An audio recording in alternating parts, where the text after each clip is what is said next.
l'exode d'un peuple dans la chaleur et la poussière. L'image du premier convoi des 100 000 réfugiés kurdes.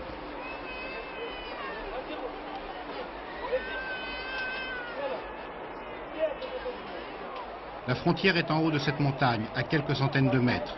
Depuis mardi dernier, elle est complètement fermée par l'armée irakienne.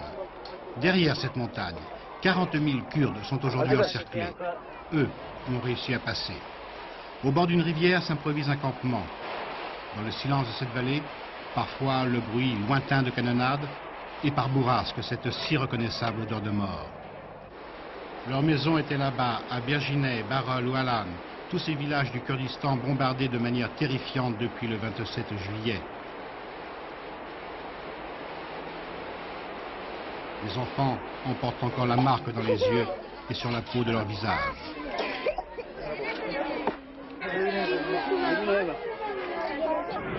Le gouvernement turc, d'abord surpris par la soudaineté et l'importance de cet exode, a réagi avec une grande efficacité.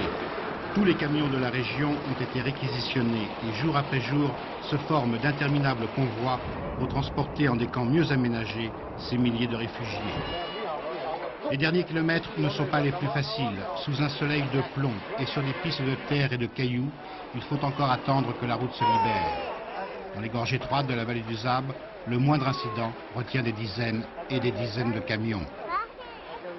Ils sont 10 000 aujourd'hui dans ce convoi de réfugiés bloqués ici. Un camion est en panne et bloque la route depuis plusieurs heures.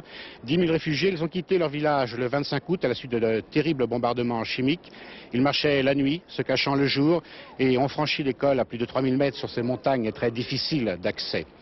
Parmi tous ces réfugiés, on trouve aujourd'hui de nombreux témoignages sur la gravité des bombardements qui viennent d'avoir lieu au Kurdistan.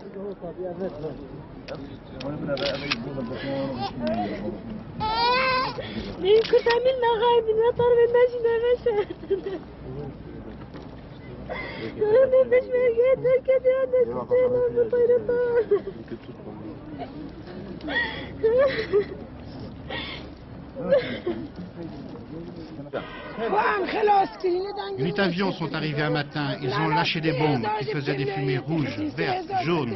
Et après, tout le monde était mort, les vaches aussi, tous les animaux. C'était affreux. Ces terribles témoignages se multiplient dès l'arrivée au camp de Yuksekova, à 40 km de la frontière irakienne.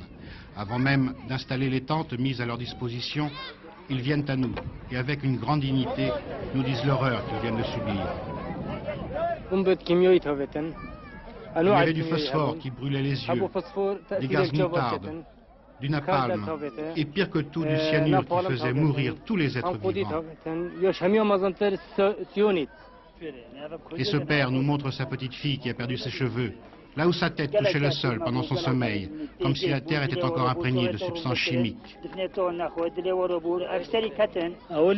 autre nous présente son bébé à la peau couverte de cloques rouges.